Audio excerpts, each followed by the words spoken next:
This is your host, Danny, and this is Grammar from English Plus Podcast.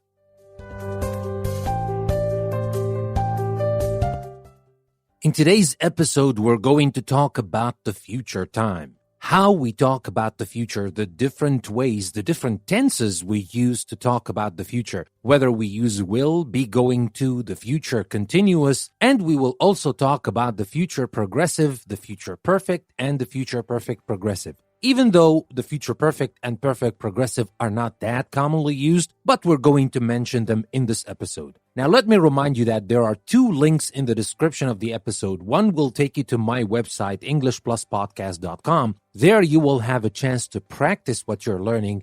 And the second link will take you to my Patreon page where you can support English Plus, support me, support this learning community, and help this learning community grow, because that's the only way we can continue doing what we're doing. We need your support. I need your support. I have a few supporters now, and for that, I am so grateful. But let me tell you, folks, we need more. We need more to survive. And then we will aim higher to gain our independence, to be an independent learning community. You can do that. You can help me. And by becoming a patron, you will also get special benefits like premium episodes, premium assignments, and a lot of other things coming your way when you decide to become a patron. And now, without further ado, let's start with today's episode talking about the future. This is Grammar from English Plus Podcast. Let's start.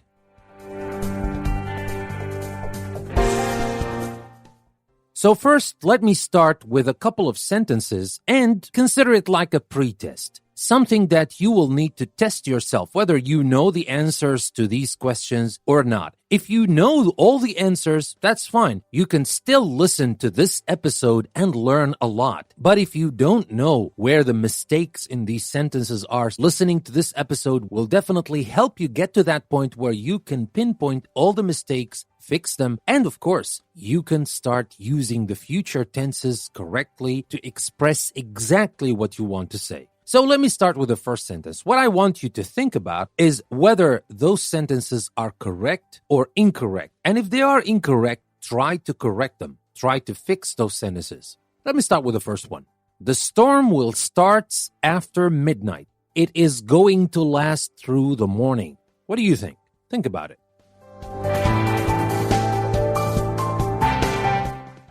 So I said the storm will start after midnight. Well, that doesn't work, right? After will, we can't say starts. The storm will start. So this sentence was incorrect. We should say the storm will start after midnight. It is going to last through the morning. That's fine. No problem here. But the first part, we had a mistake. We don't say will starts. We say will start. Okay, let's move on to the next one. Wendy is going to apply to an electrical engineering program. What do you think? Correct? Incorrect?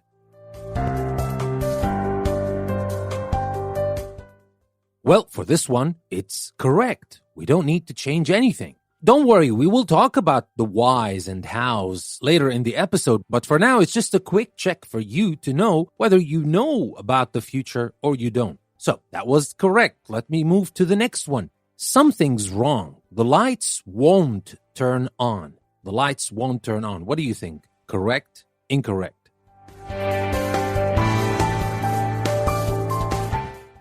Well, this is also correct. The lights won't turn on. No problems about that. All right, so let's move to the next one. As soon as the snow will stop, we will leave. What do you think? Correct? Incorrect?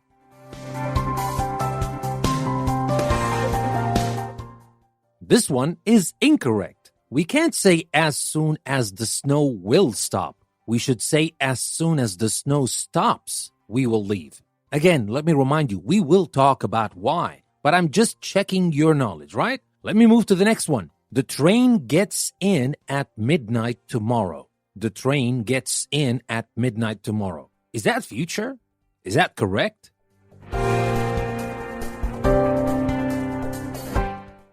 Well, this one is correct, actually. We can use the present simple to talk about the future. We will talk about that. Now let me move to the next one. When you get home, I will be sleeping. When you get home, I will be sleeping. Is that correct?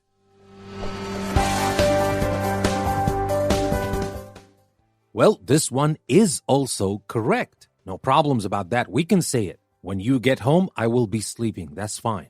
Now for the final sentence before we start talking about the future. By the time Violet retires, she will has worked as a nurse for 40 years. By the time Violet retires, she will has worked as a nurse for 40 years. Well, you can guess, right? It's as I'm trying to say that, actually, I said it a couple of times correctly because it's difficult to make this mistake. But where do you think? Where is the mistake here?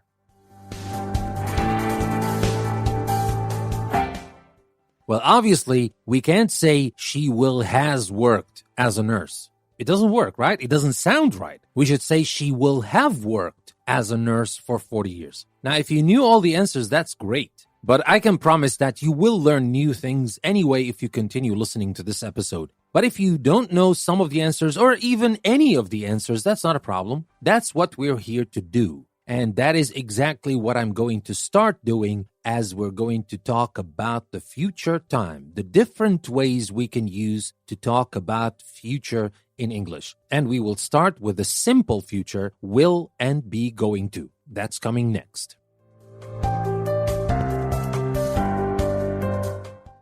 So the two most common ways that we hear all the time people use will or be going to talk about the future. We can say it will snow tomorrow or it is going to snow tomorrow. And both of them are fine. But is there any difference between them? That's what we're going to talk about. Well, most of the time, will and be going to are used to express future time and often have essentially the same meaning. As we could see from these two examples, it will snow tomorrow or it is going to snow tomorrow. What's the big deal? What's the big difference? Well, there's not a lot of difference, right? Well, actually not. But that doesn't mean there is no difference whatsoever. But before we start talking about the differences, let's talk a little bit about the form, because sometimes the form can be a problem here. Now, let me start with the weather will turn cold tonight. Well, will is a modal verb, and we will talk about modal verbs down the line, but with modal verbs, the verb that come after them, which is the main verb, is always in zero form. And the modal verb itself cannot be conjugated. What does that mean? We cannot say things like the weather wills turn cold. We can't add s or ed or stuff like that to will. Will is will all the time. We cannot add s to the verb after will. We cannot say the weather will turns. And we cannot use to after will as well. We cannot say the weather will to turn cold. Now, some of these mistakes might sound strange to you and you would never make mistakes like that, but some people do. Depending on your native language, you might make the mistake of adding s to will or s to the main verb or even adding to. So we can't do that. It's always will turn, not will's turn, not will turns, not will to turn. And there is something special about will in the negative as well that you need to know about. We can say, of course, it will not warm up for several days, but will, when we want to contract it in negative, we can say won't. And here you will have to be careful because it's kind of very close to the verb want. Well, with want, we usually say want, and this is won't. It's O. Because that's W-O-N''T. But even if you can't pick it from listening, you will know it from the context. When you say won't melt, well, won't melt, what do you think? That is want?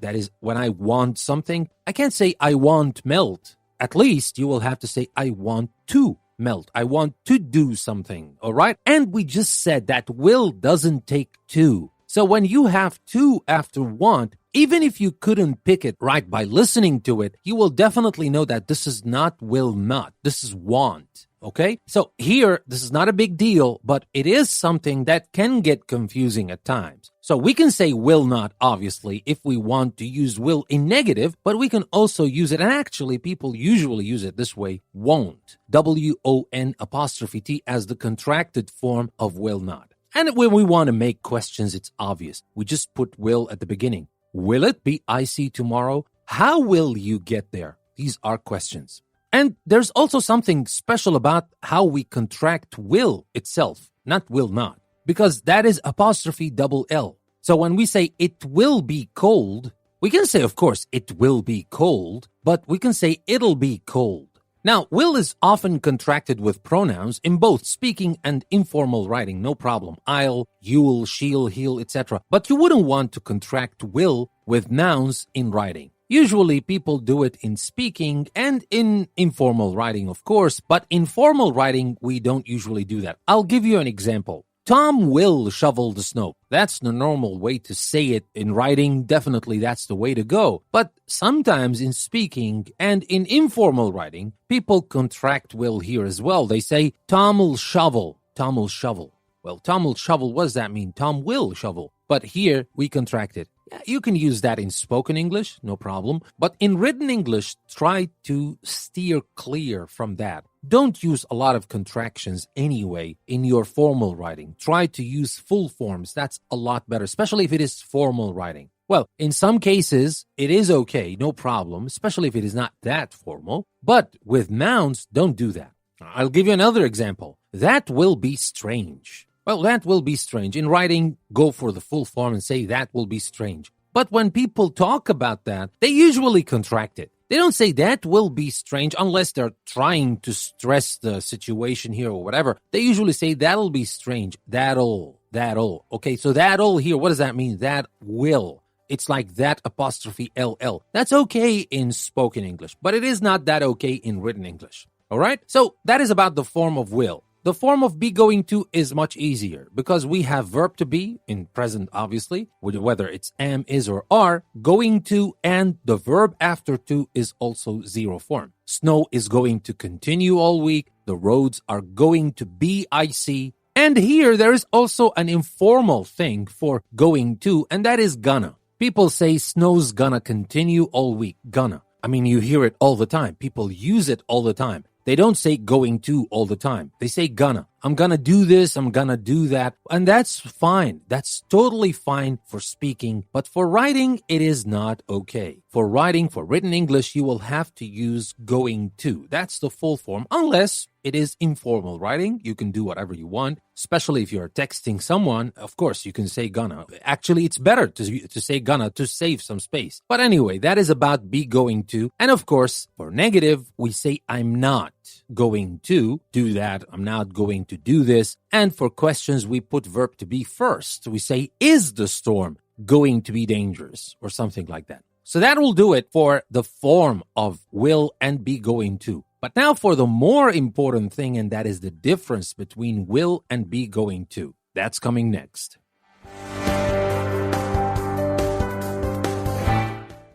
So I already said at the beginning that they're very close, and sometimes they are interchangeable. You can use will or you can use be going to. It's up to you. And that's right. But there is a little difference between them, even when they are interchangeable. Now, in some cases, now I'll talk about them, they're not interchangeable. One of them is right, the other is wrong. But let me start with predictions. When you want to give a prediction, now, if we want to use will or be going to for a prediction, I'll give you an example. According to the weather report, it will be cloudy tomorrow. Or we can also say, according to the weather report, it is going to be cloudy tomorrow. Both are fine. No problem about that. Both are predictions, so we can use will and be going to talk about predictions. But there is something slightly different here. When you use will for predictions, you're talking about a prediction just as a prediction. But when you use be going to talk about a prediction, you kind of sound sure this is going to happen. So imagine you're watching a basketball game. You know, one team scored 100 points, the second team scored 50 points, and we still have 2 minutes left in the fourth quarter. So at that point, it's obvious who's going to win, right? You can say this team is going to win. Well, it is a prediction because I know it's kind of impossible to breach the gap of 50 points in 2 minutes, but nothing is impossible anyway. My point is, when you want to make a prediction that you are so sure of, you can use be going to. That holds this kind of sure prediction. But if you just want to give a prediction, you don't want to commit to that prediction. You don't want to say that I'm sure of it or not. You use will. That's the only difference between them. But again, no mistakes here. I'm not saying that will is right, be going to is wrong. Both of them can be used for predictions. But now let's start to talk about the differences. What about if I'm talking about a prior plan? Something that I've already planned to do. Now here it is different. When you are talking about something you already planned to do, you use be going to. If you have a plan, you use be going to. If you don't have a plan, you use will. Let me give you an example. Why did you buy this paint? You can answer, I'm going to paint my bedroom tomorrow. Well, sounds like a plan.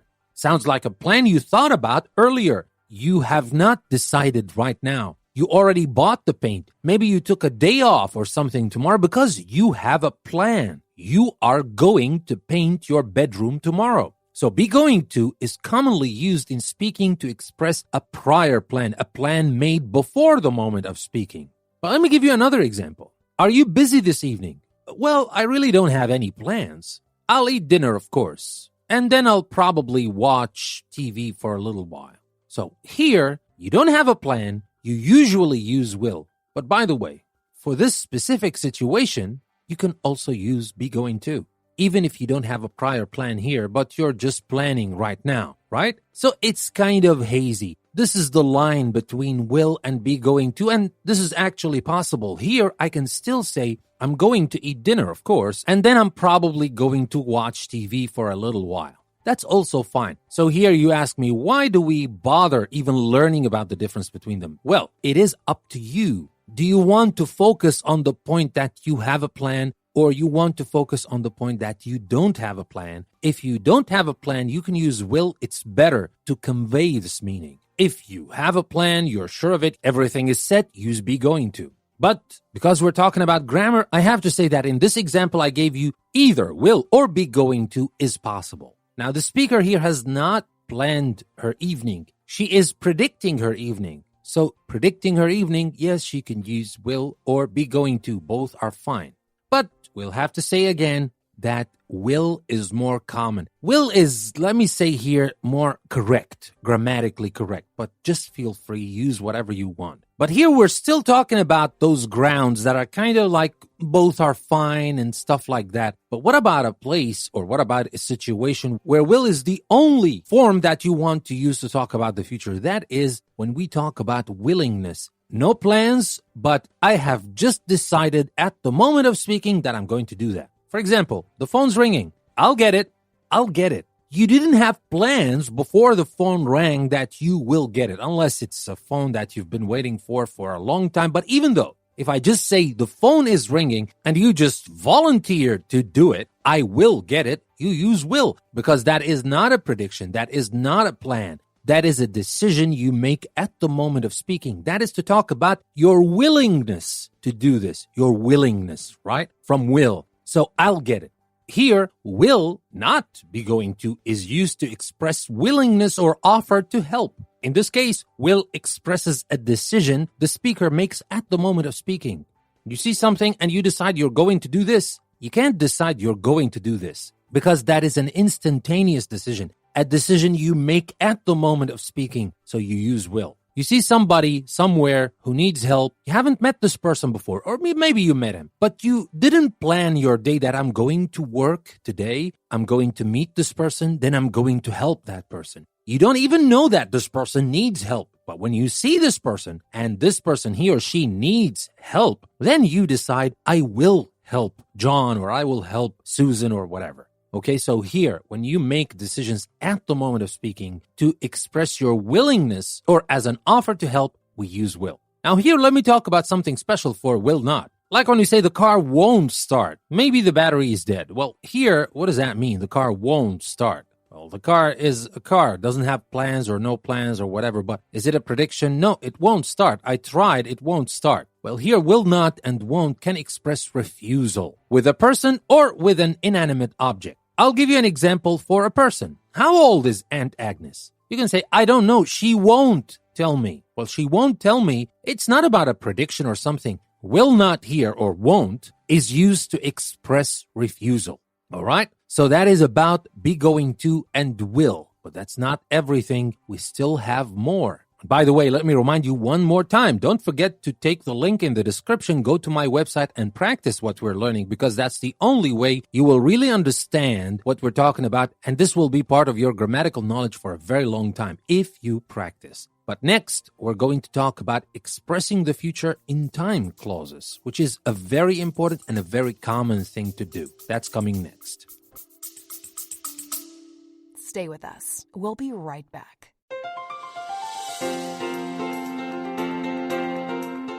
Looking to enhance your English skills while exploring a world of knowledge? Then English Plus Podcast website is just for you. Dive into diverse topics ranging from science to literature, history to business, and myths to modern insights. Each episode from our podcast or article from our magazine is a journey of learning and discovery, designed to not only improve your language skills, but also broaden your understanding of the world. Join us at English Plus Podcast, where language meets limitless learning. Tune in today and take your English to the next level. Visit EnglishPlusPodcast.com to start your journey. English Plus Podcast, language, learning, enlightenment. Never stop learning with English Plus.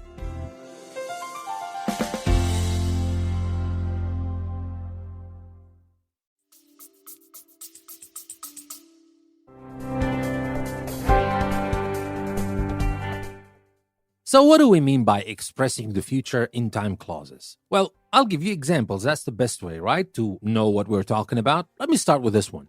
Bob will come soon.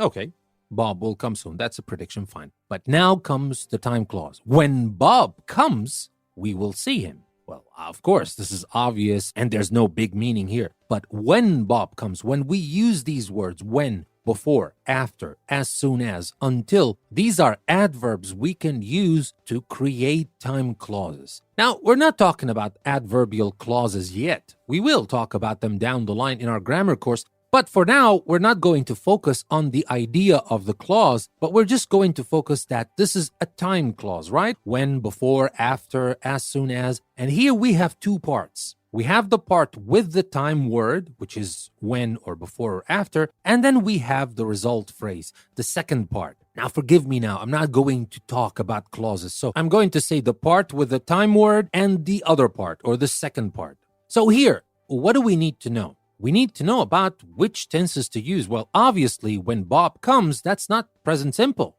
That's future. Because at the beginning, we said Bob will come soon. But why do we use the present simple? Well, this is the rule. When Bob comes is a time clause. And the time clause simple is when plus subject plus verb. That's what a time clause is. When the meaning of the time clause is future, the simple present tense is used. And will or be going to is not used in the time clause. That's what you need to know. Will and be going to is used in the second clause, in the result clause. We will see him. When Bob comes, simple present, we will see him. But the meaning of the whole sentence is future. Let me give you other examples. Linda is going to leave soon. Before she leaves, she's going to finish her work. So you see, before she leaves with this part, with the time clause, we use present simple, before she leaves. But the second part, we can use be going to, or will, like we did in the first sentence. She is going to finish her work, all right? So remember, a time clause begins with words like when, before, after, as soon as, until, and while, and includes a subject and a verb. But don't worry about clauses. We will talk about all kinds of clauses down the line in our grammar course. But for now, let's just learn about this time clause. Now, the time clause can come either at the beginning of a sentence or in the second part of the sentence. And that's where you have to be careful, because you can't just say when it comes to the first part of the sentence is the time clause. No, it can be either way. Now, for my first example, I said Bob will come soon. When Bob comes, we will see him. Well, don't you think that we can say we will see Bob when he comes? Obviously, we can. And no problem about that. And to be honest, there's definitely no difference in meaning whatsoever. The meaning is just the same. You can say when Bob comes, we will see him. Or you can say we will see Bob when he comes. That's totally fine. But the grammar doesn't change. Still, when he comes, the present simple is still used with this part, with the when part, with the time clause. And the second part of the clause, or the main clause here, what we call it, we can use the future because it is a future time clause. But is there a difference? Well, there is a difference, but not in meaning. There's a grammatical difference. Actually, something that has to do with punctuation, which is simply whether to put a comma or not to put a comma. If you start with the time clause, like when you say, when he comes, we will see him, that's we start with the time clause. We finish the time clause, when he comes, comma, we will see him. If you start with the main clause, we'll see him when he comes, no comma is needed. You don't have to add a comma. That's the only grammatical difference, but let me remind you that the meaning is just the same. Now, saying that, we talked about the time clause, we used the present simple with it, and that's fine, but sometimes the present progressive is used in the time clause to express an activity that will be in progress in the future. We can do that, and for that we usually use while, but I'm not saying that it is the only one. When is possible sometimes. But, just if you're unsure about which one to use the one you're really sure about. While is the best option here because it has this meaning of something that will be continuous. So you can say, for example, while I'm traveling in Europe next year, I'm going to save money by staying in cheap hotels. So here, of course, you can say when I travel, but here, this is not what I want to say. I want to talk about something that will be in progress in the future. So while I'm traveling in Europe next year, that conveys the meaning that I really want to say. So you can do that with time clauses. You can use the present progressive and you can use while. You can do it just like that. Now, you can also use the present perfect, but to be honest, this is not necessary. Unless you really want to focus on the idea that this action will be completed. I'll give you an example. Now, if you say, for example, I will go to bed after I finish my work. What's the big deal about that? Yes, you finish your work first, then you go to bed. That's obvious, right? And there's a time clause. We use present simple. Life is good. But can I say I will go to bed after I have finished my work? Well, that's also possible.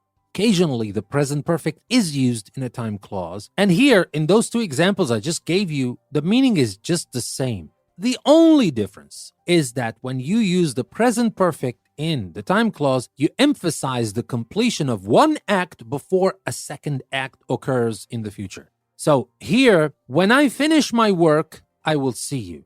That's fine. When I have finished my work, I will see you. So when I have finished my work, I will see you. The meaning is just the same. I need to finish work either way, whether I use present simple or present perfect. But here, the thing is, I want to focus on the fact that I have to really finish everything. Before that, I can't see you. If you want to focus on a meaning like this, I can say it's not really necessary, but if you want to, you can use the present perfect. So that was about expressing the future in time clauses. And now, before we talk about the future progressive and future perfect, we still have two common ways we can use to talk about the future that is not be, going to, or will. That is the present progressive and simple present. That is coming next.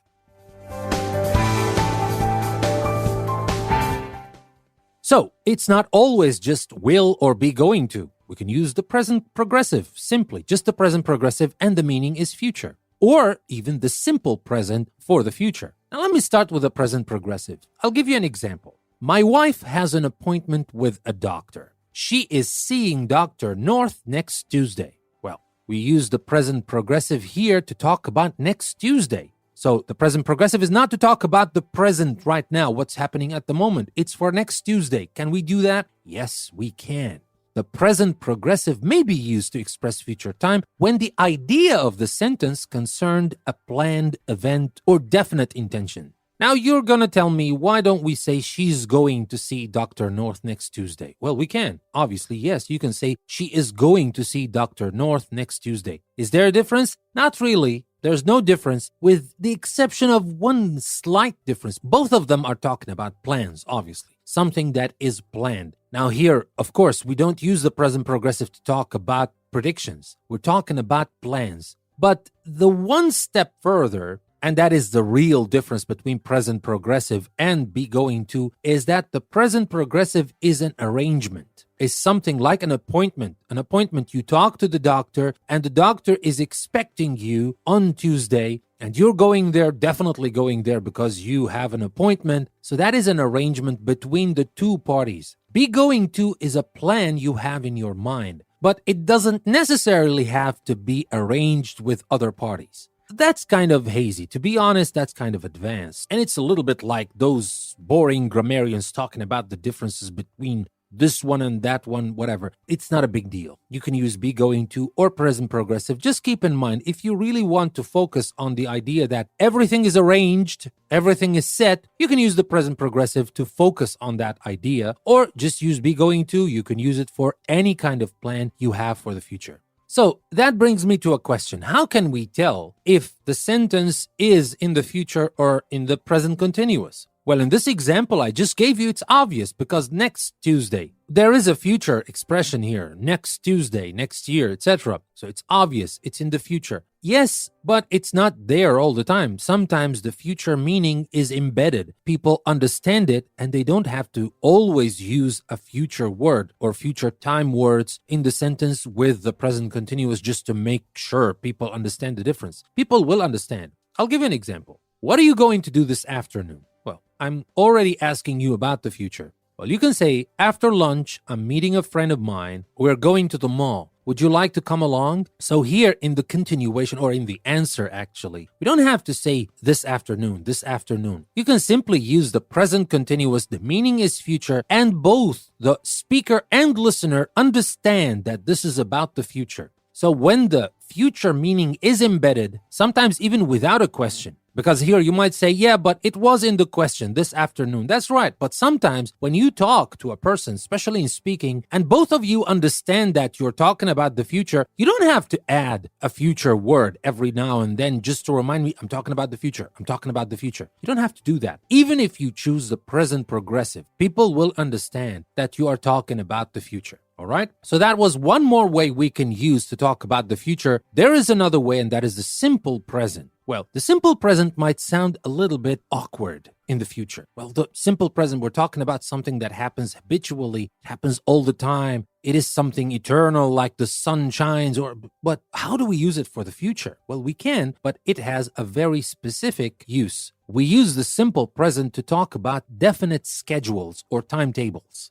I'll give you a couple of examples. The museum opens at 10 o'clock tomorrow morning, or classes begin next week, or John's plane arrives at 6:05 p.m. next Monday. Here, we use the present simple to talk about the future, and this is commonly used, to be honest, but we usually do that just to talk about schedules, definite schedules like planes or classes or museums or stuff like that, or timetables, like even movies. The movie begins at 9 o'clock. Because there's a schedule, there's a timetable for that. It's not a prediction, it's not even a plan. It's a schedule, it's unscheduled. Somebody made this plan a long time ago and it's going to be there on TV at 9 o'clock, whether you like it or not. So the movie starts at that time. You can use it. Of course, you can use will here if you want, or even be going to, but to be honest, the present simple is better to use in certain situations like that. And it is usually used with common verbs like open, close, begin, end, start, finish, arrive, leave, something like that.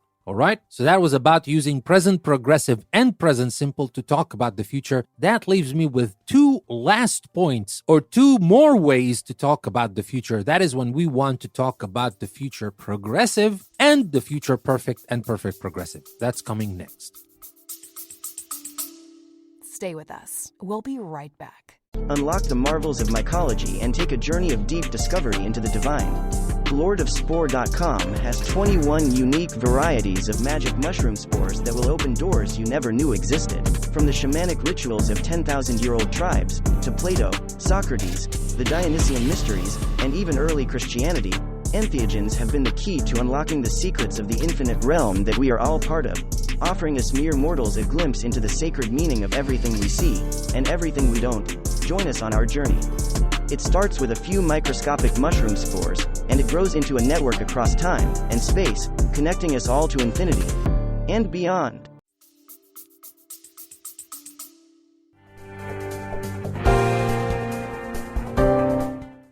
So, what if we want to talk about something in the future that will be in progress at a certain time in the future? Don't we have a way to do that? Of course we do. That's why we're here. We're here to learn the different ways we can use to talk about the future, right? Future progressive. That's the way to go. I'll give you an example. I will begin to study at 7, all right? That's no problem. I will begin to study at 7. You will come at 8. So that is the situation. Of course, you don't have to use it, but I'm just trying to explain to you the situation. You understand the situation. So when you come, I will be studying. I will have started, but I will not have finished yet. So I will be studying. This action will be in progress at this certain time in the future. And here the form is very simple. Will plus verb to be and ing. Remember, progressive is always ing for the main verb. So you don't even have to think twice about that. When it is progressive, it's always ing. That's the easiest thing when it comes to tenses in English, especially when we talk about the main verb and the form of the main verb. And by the way, we can also use be going to in a progressive form. We can say be going to be doing. Well, this is not as common, but it can be used. For example, don't call me at 9 because I won't be home. I'm going to be studying at the library. People say that. I'm going to be doing this. I'm going to be doing that. Or I will. Both are fine. It's up to you. So that's it. That's the future progressive. It is used. It can be used. If you want to say something like that, yes, you have a weapon. You have a tool at your disposal, and that is the future progressive. But here, let me add one more use for the future progressive. Now, will plus the progressive can be used with an activity that is not in progress at a time in the future. It is common in spoken English when the speaker wants to sound more polite or softer. I'll give you an example. I'll be picking Susie up early for a dentist appointment. Or, we'll be contacting you shortly about your inquiry. Well, we'll be contacting you, I'll be picking Susie up. That's not continuous, right? Yeah. But that sounds a lot more polite or softer than saying, I'll pick up Susie early for a dentist appointment, or we'll contact you shortly about your inquiry. Just using will here is definitely not a mistake, but it's definitely more direct. So whether you want to be more direct or you want to be a little bit more polite and softer, you can use the future progressive for that. So here we use the future progressive as an alternative to the non-progressive form of will or be going to. We said, I'll be picking Susie up early for a dentist appointment. That's more polite than saying, I'll pick Susie up, or even I'm going to pick Susie up. And please don't get me wrong. I'm not saying that I will or I'm going to is impolite. No, it's not. It's more direct. That's all. So if you want to be direct, it's up to you. That's how you choose to speak to people. And it's okay. I mean, you're not disrespecting them in any way. But if you want to be more polite or softer, you can use the future progressive. That's all what I'm saying here. And now we are left with one last point to talk about, and then you will have all the time in the world to take the link in the description, go to my website and practice what you've learned today, and maybe you will even check the second link that will take you to my Patreon page where you can support me and support this learning community. But we still have one thing we need to talk about, and that's the future perfect and future perfect progressive. That's coming next.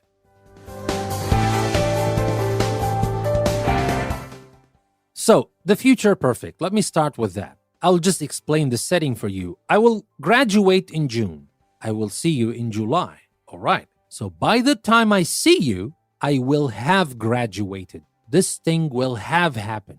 I know it's not used a lot. I know the situation is not complicated, but very specific. So you might say, do we really need it? No, not really. You might not want to put the future perfect as part of your tool belt, this thing that you carry along with you all the time, but it is still a useful tool in your toolkit, maybe back in the workshop, because you will need it at times. Sometimes you will need to use the future perfect to express that an activity will be completed before another activity or time in the future. So here, what I'm saying is, by the time I see you, I will have done that. I will have graduated. This thing will be over. So it can be used to talk about resolutions. It is very useful sometimes. By this time next year, I will have finished my novel. In 5 years, I will have done this. I will have done that. You may use it to talk about resolutions. You may use it to talk about big plans, and you're pretty sure that this thing will be complete. If you're sure about that, if you want to make such commitments and such promises, use the future perfect for that. All right? The future perfect form is very simple. It's will plus have, always have, not has. Will have and past participle all the time. So that is simply the future perfect. What about the future perfect progressive? Well, this one is not common, to be honest, and you will not be needing it a lot, but I will just mention it. I'll give you an example. I'll go to bed at 10 p.m. Ed will get home at midnight. At midnight, I will be sleeping. So far, so good. That's future progressive, right? Not future perfect progressive, but guess what? I will have been sleeping for 2 hours by the time Ed gets home. Well, I know that a lot of you saying, that's too much. Nobody is going to use that. I know. You don't have to. That's too complicated and unnecessary. It's not about complicated that we run away from. We don't run away from complicated things in grammar, but we run away from unnecessary things, and this is one of them. But just to mention the future perfect progressive, that's the future perfect progressive. I will have been sleeping for 2 hours by the time Ed gets home. Oh my God, that's too complicated. Oh my God, my brain hurts. Yes, and you don't have a lot of these situations that you need to talk about in your everyday life. I know that. So the future perfect progressive emphasizes the duration of an activity that will be in progress before another time or event in the future.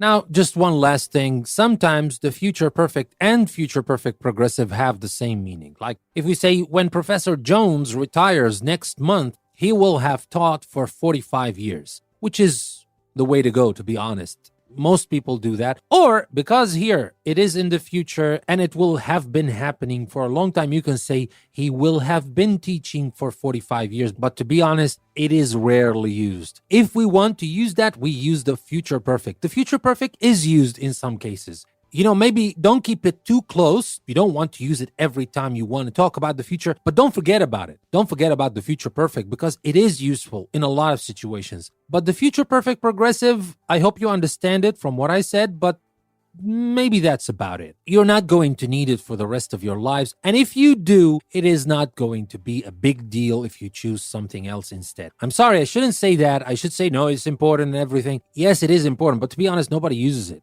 It's rarely used. But you know about it. Let's put it that way. Now, with the future perfect and future perfect progressive, we come to the end of this episode. At the end of this episode, I would like to remind you one more time, or maybe not one more time, maybe for the 10th time, that you have a link in the description of this episode that will take you to my website, EnglishPlusPodcast.com, to the custom post I created for this episode where you get to practice what you learned today. You get to practice talking about the future on my website, and that's the only way you're going to remember what we talked about. Take the link and take your English with it to the next level. And don't forget about the second link. I need you. I need your help and support. The community, the learning community needs you. Just be generous and become a patron of our learning community. Take the link, go to my Patreon page and become a patron now. With that being said, thank you very much for listening to another episode from English Plus Podcast. This is your host, Danny. I will see you next time.